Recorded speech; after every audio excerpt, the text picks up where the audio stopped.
RBI సంచలన నిర్ణయం తీసుకుంది. RBI నిర్ణయంతో స్టాక్ మార్కెట్లు కుదేలయ్యాయి. వడ్డీ రేట్లు 40 బేసిస్ పాయింట్ల పెంపుతో RBI నిర్ణయం తీసుకున్నట్లుగా తెలుస్తుంది. భారత ఆర్థిక వ్యవస్థపై ఉక్రెయిన్ యుద్ధ ప్రభావం కూడా దీనిపైన భారీగా పడుతోంది.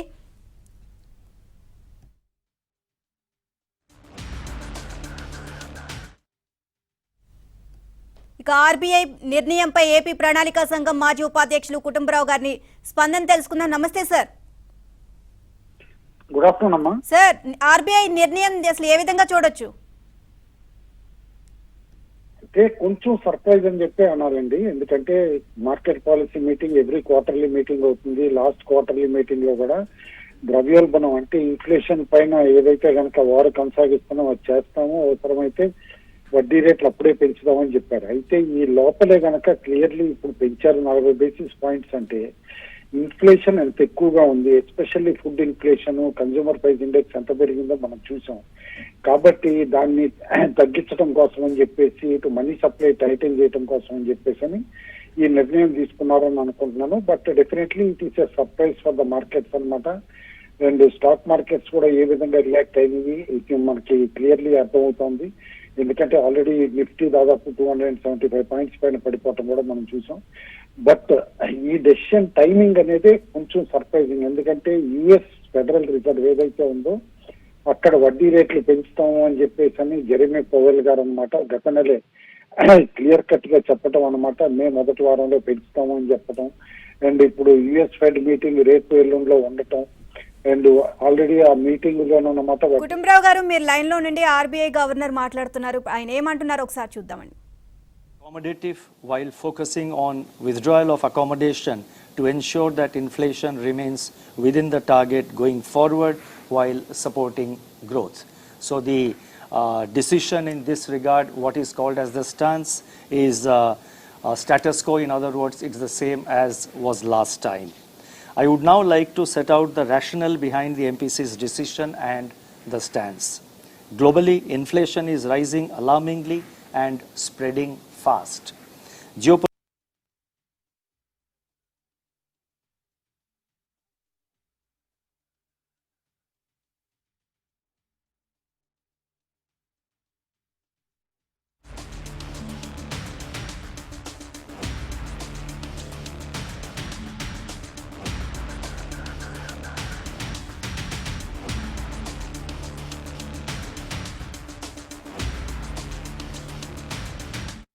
Items relevant to India, such as edible oils, are facing shortages due to conflict in Europe and export ban by key producers. The jump in fertilizer prices and other input costs has a direct impact on food prices in India. Further, the normalization of monetary policy in major advanced economies is now expected to gain pace significantly, both in terms of rate increases and unwinding of quantitative easing as well as rollout of quantitative tightening.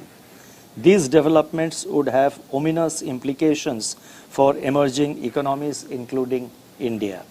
Meanwhile, COVID-19 infections and lockdowns in major global production hubs are likely to accentuate global supply chain bottlenecks while depressing growth. In fact, global growth projections have been revised downwards by up to 100 basis points for this calendar year.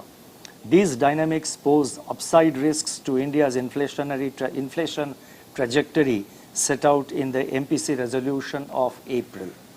Further, the MPC noted that domestic economic activity is progressing broadly on the lines anticipated in April.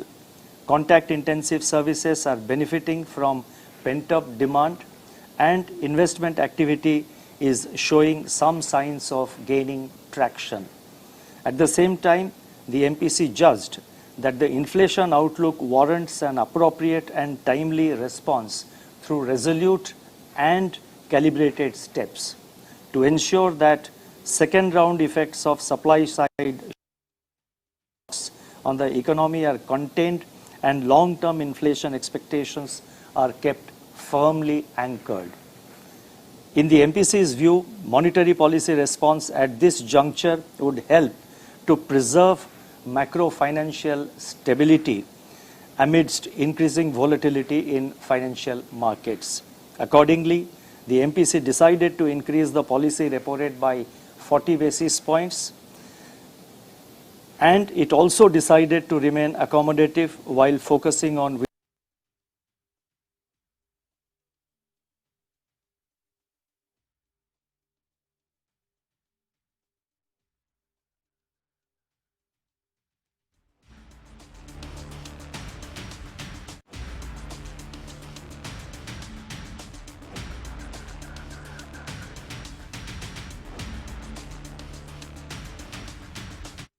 the US dollar and Indian rupee sell by swap auction, which was conducted on April 26th. These also suggest that system level liquidity remains ample. Therefore, in keeping with the stance of withdrawal of accommodation and in line with the earlier announcement of gradual withdrawal of liquidity over a multi-year time frame, it has been decided to increase the cash reserve ratio CRR by 50 basis points, that is 50 basis points to 4.5% of net demand and time liabilities, that is NDTL, effective from the fortnight beginning 21st May 2022. The withdrawal of liquidity through this increase in the CRR would be of the order of rupees 87,000 crore. Sustained high inflation inevitably hurts savings, investment, competitiveness, and output growth. It has pronounced adverse effects on the poorer segments of the population by eroding their purchasing power. I would therefore like to emphasize, I repeat, I would therefore like to emphasize that our monetary policy actions today, aimed at lowering inflation and anchoring inflation. RBI తీసుకున్న నిర్ణయంతో stock markets కుదేలైపోయాయి. దీనికి సంబంధించి వారి స్పందన తెలియజేసేందుకు RBI నిర్ణయంపై AP ప్రణాళిక సంఘం మాజీ ఉపాధ్యక్షులు కుటుంబరావు గారు మనకి ఫోన్ లైన్లో సిద్ధంగా ఉన్నారు. కుటుంబరావు గారు, మామూలుగా ఆర్బీఐ తీసుకున్న నిర్ణయంతో ఒక్కసారిగా సెన్సెక్స్ మొత్తం కుదేలైపోయింది. 300 పాయింట్లు నిఫ్టీ కోల్పోయింది. అలాగే సెన్సెక్స్ వచ్చేసి 1000 పాయింట్స్ వరకు కోల్పోయింది. సో ఇదే కొనసాగుతుంది అని అనుకోవచ్చు అంటారా? ఏమన్నా మళ్ళీ మార్పులు ఏమైనా జరగొచ్చా? లేదనుకుంటున్నా అండి. ఎందుకంటే కరెక్షన్ ఏదైతే ఎక్స్పెక్టెడ్ వడ్డీ రేట్లు పెరుగుతాయని అనుకున్నామో అదే అన్నమాట వాళ్ళు జరిగింది అడ్వాన్స్. ఇప్పుడు ఒక్కటే మార్కెట్ ఏంటంటే ఇంకొకటి యుఎస్ ఫెడరల్ రిజర్వ్ కూడా రేపు మీటింగ్ డెసిషన్ ఉందన్నమాట. అయితే యుఎస్ ఫెడరల్ రిజర్వ్ ఆల్రెడీ పెంచుతుంది అని చెప్పేసి వాళ్ళ చీఫ్ అనమాట జెరెమీ పవర్ గారు చెప్పటం, దాంతో యుఎస్ మార్కెట్స్ ముందు నుంచి అనమాట వీక్ గా ఉంటాం మనం చూస్తున్నాం గత కొద్ది సెషన్స్ దగ్గర నుంచి. ఇన్ఫాక్ట్ నాస్డాక్ అయితే ఏప్రిల్ వాస్ వర్స్ట్ మంత్ అనమాట 2008 తర్వాత. అయితే ఇవన్నీ కూడా ఏంటి అనేది ఆలోచిస్తే క్లియర్లీ శక్తికాంత్ దాస్ గారు, ఇప్పుడు ఆర్బీఐ గవర్నర్ గారు కూడా చెప్పటం ఏంటంటే ఇటు గ్రోత్ కానీ అకామిడేటివ్ స్టాన్స్ ఏదైతే అడాప్ట్ చేస్తుందో ఆర్బీఐ అది మెయింటైన్ చేస్తానే వడ్డీ రేట్లు ఎందుకు పెంచుతున్నాం అనేది కూడా క్లియర్ గా ఆయన చెప్పారనమాట. అయితే మిడ్ పాలసీ ఈ పెంచడానికి కారణం క్లియర్లీ చూస్తూ ఉంటే కనుక ఇన్ఫ్లేషన్ అనమాట. That is the only point అని చెప్పేసి అర్థమవుతుంది. ఎందుకంటే లాస్ట్ టైమే ఆర్బీఐ మీటింగ్ లో కాస్త హాకిష్ గా ఉన్నారనమాట. హాకిష్ గా అంటే కనుక కాస్త సివియర్ గానమాట ఇన్ఫ్లేషన్ బాగా జంప్ అయింది కాబట్టి అనమాట ఎట్ సమ్ పాయింట్ యాక్షన్ తీసుకోవాల్సి వస్తుంది అని చెప్పేసాను. అయితే రీసెంట్లీ రష్యా ఉక్రెయిన్ వార్ తర్వాత కూడా అనమాట క్లియర్లీ ప్రపంచవ్యాప్తంగా మళ్ళా ఎకానమీకి స్లో డౌన్ వస్తుంది. ఇటు జీడిపి కూడా కాస్త కుంగిపోవచ్చు, ప్రపంచ జీడిపి గ్రోత్ కూడా తగ్గచ్చు అనేది ఏదైతే కనుక ఇండికేషన్స్ వచ్చినాయో రీసెంట్ ఆర్బీఐ రిపోర్ట్ కూడా అనమాట ఫైనాన్షియల్ స్టెబిలిటీ రిపోర్ట్ కూడా ఇండికేషన్స్ బట్టి చూస్తూ ఉంటే మన దగ్గర కూడా ఎనీ డే వడ్డీ రేట్ హైక్ ఉంటుందని చెప్పేసి అయితే అనుకున్నాం. బట్ సర్ప్రైజింగ్లీ ఇటు యుఎస్ ఫెడ్ మీటింగ్ కంటే ముందేనమాట మన దగ్గర అన్షెడ్యూల్డ్ మీటింగ్ పెట్టనమాట. ఇట్లా ఇన్ఫ్లేషన్ ఇది వడ్డీ రేట్లు పెంచడం, ఇంట్రెస్ట్ రేట్ పెంచడం అనేది మాత్రం ఒక మైల్డ్ సర్ప్రైజ్ మార్కెట్ కి ఇచ్చింది. ఒక విధంగా ఆలోచించాల్సింది ఏంటంటే ఇటు ఎవరైతే బాండ్ డీలర్స్ ఉంటారు లేకపోతే ఇటు మిగతా వాళ్ళు వడ్డీ రేట్ల చేంజెస్ తో బెనిఫిట్ అవుతారో వాళ్ళెవరికి కూడా ఇండికేషన్ లేకుండా అనమాట సర్ప్రైజ్ ఇద్దామని ఇట్లా చేశారని చెప్పేసి కూడా అనుకోవచ్చు. ఎనీవే మార్కెట్స్ ఇది ఫ్యాక్టర్ చేస్తుందండి. నేను అనుకోవటం ఈ ఫాల్ ఏదైతే ఉందో దిస్ ఈస్ ఓన్లీ టెంపరీ. ఇప్పుడు మార్కెట్ లో కూడా మనం చూసాం గత కొద్ది రోజుల నుంచి కూడా 16,800 నుంచి 17,400 మధ్యలో నిఫ్టీ మూవ్ అవటం కూడా మనం చూసాం. అయితే నిఫ్టీ ఇవాళ ఇప్పుడు ఏదైతే అనౌన్స్మెంట్ ఇచ్చారో ఇచ్చిన తర్వాత దాదాపు 16,800 టెస్టింగ్ చేసింది దాని డౌన్ సైడ్. అన్లెస్ 16,800 కింద కన్క్లూజివ్ గా నిఫ్టీ ట్రేడ్ అవుతా ఉంటేనే నేను అనుకోవటం మార్కెట్ ఇంకా షార్ప్ గా పడుతుంది కానీ బట్ అదర్వైజ్ సస్టైన్ అవుతుంది. ఐ థింక్ ఒక రోజు ముందే ఈ వడ్డీ రేట్ల హైక్ మన దగ్గర కూడా అవ్వటంతో రేపు యూఎస్ ఫెడ్ హైక్ చేసిన తర్వాత మార్కెట్ కి ఇంకా ఏమి నెగిటివ్ సర్ప్రైజెస్ ఉండవు ఎక్సెప్ట్ మాన్సూన్, ఇటు ఖరీఫ్ క్రాప్ ఏదైతే గనక విపరీతమైన వేసవి మూలన ఏమైనా డ్యామేజ్ అయిందా ఆ రిపోర్ట్స్ కానీ, రెండు రష్యా ఉక్రెయిన్ వారి పైన ఫర్దర్ డెవలప్మెంట్స్ ఏమైనా ఫ్రెష్ డెవలప్మెంట్స్ ఉంటే వాటిని బట్టి కానీ మార్కెట్ మూవ్ అవుతుంది. కానీ నేను అనుకోవటం మార్కెట్ లో వర్స్ట్ అయితే అయిపోయిందండి. ఇక్కడ నుంచి 16,800 కింద నిఫ్టీనే కంటిన్యూస్ గా ట్రేడ్ అయితే మాత్రం కాస్త ఇన్వెస్టర్స్ మదుపుదారులందరూ కూడా కొంచెం అప్రమత్తంగా ఉండాలి. ఎందుకంటే ఒకసారి 16,200, 300 వరకు కూడా నిఫ్టీ పడే పాసిబిలిటీ ఉంది. But nothing to worry, Indian economy is in much but better shape అనమాట కంపేర్ టు మిగతా చాలా గ్లోబల్ ఎకానమీస్ కి. కాబట్టి నేను అనుకోవటం సెలెక్ట్ సెక్టార్స్ ఎక్కడైతే వడ్డీ రేట్లతో ఇంపాక్ట్ అవుతాయో ఆ సెక్టార్స్ అనమాట కొంచెం ఎఫెక్ట్ అయ్యే పాసిబిలిటీ ఉంది. లైక్ బ్యాంక్స్ చూసాం, మార్నింగ్ స్ట్రెంత్ చూపించిన బ్యాంక్స్ ఇప్పుడు బ్యాంక్ నిఫ్టీనే దాదాపు 1.25% పడిపోయింది, దాదాపు 500 పాయింట్లు పడిపోయింది. అదేవిధంగా ఆటోమొబైల్ కంపెనీస్ అవనండి ఏవైతే గనక ఈ వడ్డీ రేట్లు పెరుగుతాయో అండ్ కన్జ్యూమర్ పైన ఇంపాక్ట్ ఉంటుందో ఆ సెక్టార్స్ అన్ని కూడా కొంచెం వీకెన్ అవ్వచ్చు. But defensive sectors like pharma కానీ ఇవన్నీ కొంచెం ఏవైతే వీక్ గా ఉండిందో అవన్నీ ఇప్పుడు బెటర్ అవుతాయి అని చెప్పేసి అనుకుంటున్నాను. అంటే సార్ వడ్డీ రేట్లు 40 బేసిస్ పాయింట్లు పెంచారు కాబట్టి సో దీని ప్రభావం ఎలా ఉండొచ్చు? అంటే ఏ ఏ రంగాలపైన ఎక్కువగా ప్రభావం చూపిస్తుంది ఇది?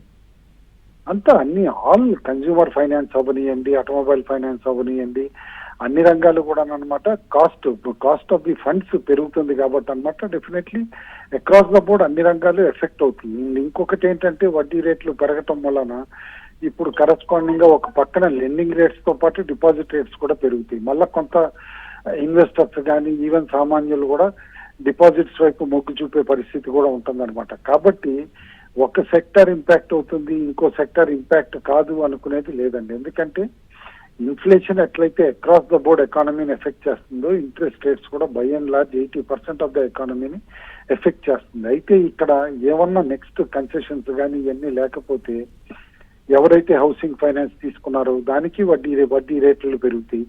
ఎవరైతే గనక క్రెడిట్ కార్డ్స్ ఎక్కువ వాడతారో వాళ్ళకి వడ్డీ రేట్లు పెరుగుతాయి. ఎవరైతే గనక కన్జ్యూమర్ పర్సనల్ ఫైనాన్స్ లోన్స్ తీసుకుంటారో వాళ్ళకి వడ్డీ రేట్లు పెరుగుతాయి. ఈవెన్ కార్పొరేట్స్ కూడా interest rates slightly higher side ఉంటాయి. కాబట్టి ఒక కార్నర్ ఇమ్యూన్ గా ఉంటుంది, ఎఫెక్ట్ అవ్వదు అని అనుకోవటం ఫూలిష్నెస్ అనమాట. ఓన్లీ థింగ్ డిఫెన్సివ్ సెక్టార్స్ అని ఏదైతే అంటామో ఎక్కడైతే ఫార్మా కానీ ఎడ్యుకేషన్ కానీ అక్కడ ఏదైతే గనక కంపల్సరీగా సామాన్యులు ఎట్లయినా సరే వాడాల్సిన వస్తువులు కానీ ఏవైతే ఉంటాయో ఆ సెక్టర్స్ మాత్రం కొంచెం ఇంపాక్ట్ తక్కువ ఉంటుంది, లీస్ట్ ఉంటుంది అని చెప్పేసి అని అనుకోవాలండి. అంతే. Right sir, thank you so much miss స్పందన తెలియజేసినందుకు సార్.